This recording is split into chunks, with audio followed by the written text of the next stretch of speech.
آپ کا خیال ہے کہ فارمر پرائم منسٹر جو کراؤڈ اکٹھا کرنا چاہتے تھے، جنہوں نے کہا کہ تاریخی جلسہ ہوگا لاہور کی تاریخ میں، وہ ہو پائے گا یا آپ کے نہیں ہو پائے گا؟ یہ تو موسیٰ کوئی زیادہ دور نہیں ہے، ابھی کچھ دیر کے بعد پتہ چل جائے گا. لیکن یہ ہے کہ یہ بات ذہن میں رکھیے کہ اب تھوڑے سے کمیونیکیشن ٹولز تبدیل ہو چکے ہیں، اور یہ جب ایک دن پہلے خبر آئی کہ یہ انٹرنیٹ فلو کیا جائے گا اور آج کے دن کا ہی، تو خان صاحب نے ڈیجیٹل میڈیا کے بجائے کل سوشل میڈیا پہ وہ چلے گئے اور ٹویٹر پہ چلے گئے، اور وہاں سے انسٹاگرام اور فیس بک پہ اپیئر ہوئے، اور وہ 1.1 ملین جو لوگوں سے وہ براہ راست مخاطب تھے. تو اب یہ جو جلسے جلوس کا معاملہ ہے کہ کتنے لوگوں کو کیسے روکا جاتا ہے، وہ ظاہر ہے اب گورنمنٹ روکے گی اور ان کا حق بھی بنتا ہے. اور اس کی ریزن یہ ہے کہ وہ اس وقت اپوزیشن میں ہے اور ان کو چیلنج کر رہے ہیں عمران خان صاحب. یہ تمام طرح سے ہر حکومت میں ہوتے ہیں، بسوں کو بھی روکا جا رہا ہے، دوسرے شہروں سے ٹرانسپورٹرز کو منع کیا گیا ہے کہ اس طرح کی کوئی بکنگ نہ لیں. لیکن میں سمجھتا ہوں کہ جو عمران خان صاحب کا پیغام ہے وہ اب جلسہ جلوسوں کے بجائے آپ نے دیکھا کہ اب یہ نیا ٹرینڈ آ گیا. یہ کوئی 77 کا معاملہ تو ہے نہیں، 77 کی جو تحریک تھی صرف پی ٹی وی ہوتا تھا اور 2 اخبار ہوتے تھے. اب ہر شہر میں وہ ٹی وی اسکرین لگا کے لوگ جمع ہو جاتے ہیں، اپنے گھروں میں ٹی وی لگا لیتے ہیں، پھر یوٹیوب پہ اور فیس بک پہ وہ لائیو آ رہا ہوتا ہے سب کچھ. تو جہاں جہاں آدمی موجود ہیں، اپنی گاڑی میں بیٹھے ہیں، گھر میں بیٹھے ہیں، وہ سارے کے سارے ان کے ساتھ کنیکٹ ہو رہے ہیں. اور یہ سہولت صرف عمران خان صاحب کو نہیں ہے، باقی لیڈرز کو بھی ہوگی. تو اس لیے اب یہ تھوڑا سا کہ لوگ کتنے آئے کتنے گئے، اس سے ذرا چیزیں تھوڑی سی آگے نکل چکی ہیں. اور جو ویو چل رہی ہے خاص طور سے امپورٹڈ حکومت نامنظور کا ٹرینڈ جو ہے، اس کو آپ دیکھ لیں کہ اس کے پیرالل اس سے ملتے جلتے کتنے ہی ٹرینڈ چلانے کی کوشش کی گئی، اور اس میں بھی کوئی 8 کروڑ کے لگ بھگ لوگ جو ہیں اب تک اپنا حصہ ڈال چکے ہیں. تو آئی تھنک اب یہ چیز میٹر نہیں کرتی کہ جلسے میں کتنے آئیں گے اور باہر کتنے ہوں گے، اب تو سارا سمٹ کے آ گیا ہے. ٹھیک ہے، وہی تصویریں بار بار ہم دیکھتے رہتے ہیں، جہاں پیر بھاشا ڈیم پر یہ ہو رہا ہے، فلاں ڈیم پر یہ ہو رہا ہے، کوئی ایسی چیز دیکھیں یہ نظر آ رہا ہے. سکھر موٹر وے، ملتان موٹر وے نظر آ رہا ہے. یہ جو ان کا نواز شریف دور کے پروجیکٹس ہیں وہ نظر آتے ہیں. میں نہیں کہتا ہوں کرپشن کسی نے نہیں کی، کرپشن کی گئی ہے، لیکن یہ جو چھوٹے چور کہہ رہے ہیں وہ چھوٹے چور بھی بڑے پاس کا نہیں ہے.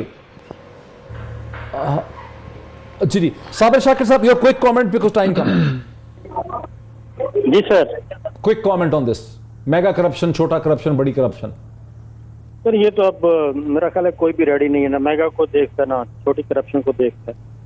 اب تو سارے کسی اور طرف ہی دیکھ رہے ہیں، کیونکہ یہ جو سیگمنٹ ہوا لیٹسٹ، اس کے بعد تو سارا سینیریو چینج ہو گیا. اب آپ نے دیکھا ہے کہ عمران خان صاحب جو لے کے چلے ہیں موومنٹ چلا رہے ہیں، اس میں یہ کرپشن ورپشن کا کوئی نعرہ نہیں ہے. اس میں ہے پاکستان کا مطلب کیا، لا الہ الا اللہ، اور اس میں قومی ترانہ اور قومی نغمے گائے جا رہے ہیں. یہ ساری چیز کسی اور طرف جا رہی ہے، اور آئی تھنک ہمارے جو پالیسی میکرز ہیں، ڈیسیجن میکرز ہیں، ان کو کچھ دنوں میں یہ بات سمجھ آئے گی. ابھی نہیں آ رہی، ابھی سمجھ ان کو نہیں آ رہی ہے. کیا یہ چیز سنک کر رہی ہے کہ پاکستان کی انتظامی ڈھانچے میں چیز سنک کر رہی ہے کہ سیاسی تبدیلی آ رہی ہے بہت بڑی؟ دیکھیے سیاسی سے زیادہ یہ ایک شعوری تبدیلی آ رہی ہے ڈاکٹر صاحب. یہ شعوری تبدیلی آپ نے جیسے بات کی کہ کل عمران خان صاحب نے کہا کہ چھوٹے چور اور بڑے چور، اور وہ انہی بڑے چوروں کے خلاف تھا. And this is one of the reasons کہ وہ اپنی تقریر میں بھی کہتا تھا کہ مجھے افسوس ہے کہ مجھے سسٹم نے میرا ساتھ نہیں دیا اور میں ان کو پکڑ نہیں سکا. شان صاحب، کیا پاکستان میں ایک شعوری تبدیلی آ رہی ہے، ایک ایسی سیاسی تبدیلی جو کہ پاکستان کے انتظامی ڈھانچے کو قبول کرنی پڑے گی؟ جی بالکل. میرے خیال میں جو پہلے خان صاحب کی، میں اگر اس کو تھوڑا سا لائٹر موڈ میں لے کے جاؤں تو مجھے لگتا ہے کہ پہلی ارینج میرج جو تھی وہ اتنی چلی نہیں. اب عوام کے ساتھ لو میرج ہے ان کی، تو مجھے لگتا ہے کہ یہ والی جو میرج ہے یہ زیادہ فروٹفل ہے. اور جو ان کے 3 سال گنتے ہیں ابھی بھی کہ کوئی میگا انہوں نے پروجیکٹ نہیں لگایا، میرے خیال میں آپ اگر ایک ہنگ پارلیمنٹ کسی کو بھی دیں گے تو وہ ایک لفافے کا بل نہیں پاس کرا سکتا، وہ میگا پروجیکٹ کیسے شروع کر سکتا ہے. سو آئی پرسنلی فیل کہ خان صاحب کو وہ جو سٹارٹ کا پیریڈ ہے جس میں لوگ ان پہ الزام لگاتے ہیں کہ انہوں نے کچھ کیا نہیں ہے یا مہنگائی ہو گئی، مہنگائی کرونا کی وجہ سے اگر آپ دیکھتے ہیں سٹیٹس دنیا کے، تو دنیا میں مہنگائی ہوئی ہے، یہ صرف پاکستان نہیں جہاں پہ مہنگائی ہوئی ہے. So I personally feel that Khan sahab has taken a very big step when he has taken up not just one enemy but 13 political parties, you name it. آپ کے سامنے جتنے لوگ ہیں وہ سب ایک بندے کے خلاف کھڑے ہیں. ایک گلوبل ولیج کہہ لیں IT ولیج بن گئی ہے ساری. ٹھیک ہے.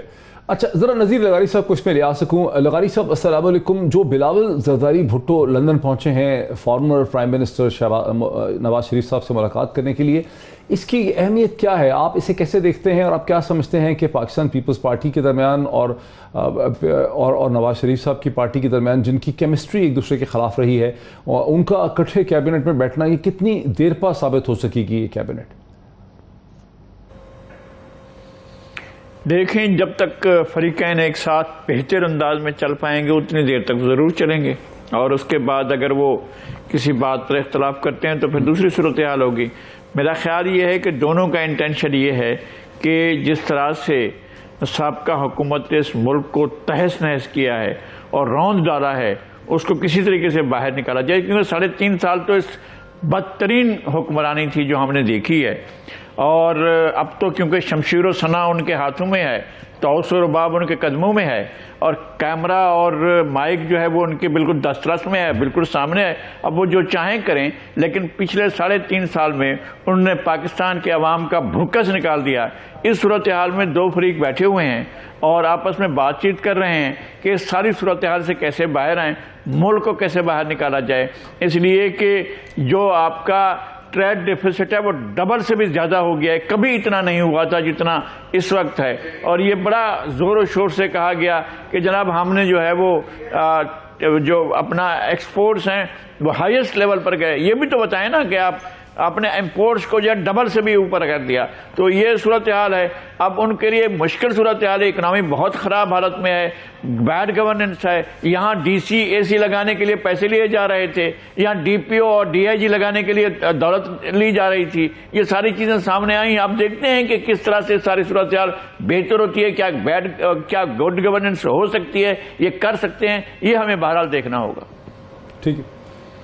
اچھا سر، وہ جی لغاری صاحب، صوبہ سندھ جو پاکستان کا سب سے دوسرا بڑا صوبہ ہے، جس کے پاس کراچی شہر بھی ہے، وہاں تو پاکستان پیپلز پارٹی کی گزشتہ 14 برس سے حکومت چل رہی. وہاں کے اقتصادی حالات بھی کوئی بہت زیادہ بہتر نہیں ہے، بلکہ اکثر لوگ سمجھتے ہیں کہ پاکستان میں سب سے بیڈلی گورننس پاورز جو ہے وہ سندھ ہے، فوڈ سپلائی سب چیزوں میں. تو اگر وہ ایکسپیرینس مد نظر رکھیں تو پیپلز پارٹی ٹیبل پہ ایسی کیا صلاحیتیں لے کر آ رہی ہے جس کی وجہ سے آپ کو امید ہے کہ چیزیں فکس کر سکیں گے؟ ایک تو یہ ہے کہ ایک ہمارا نریٹو اسٹیبلش ہوا ہے، وہ بھی میڈیا کی حد تک ہے اور ایک اشرافیہ کی حد تک ہے کہ کچھ بھی نہیں ہوا ہے. یہ ہمارا نریٹو ہے. آپ ذرا سندھ کے تقریباً ہر شہر میں جا کر دیکھیں کہ کس طرح سے ہیلتھ کی جو فیسلٹیز ہیں وہ کس طرح کی ہیں، کس لیول کی ہیں. اور آپ یہاں ٹراما سینٹر آ کر دیکھیں،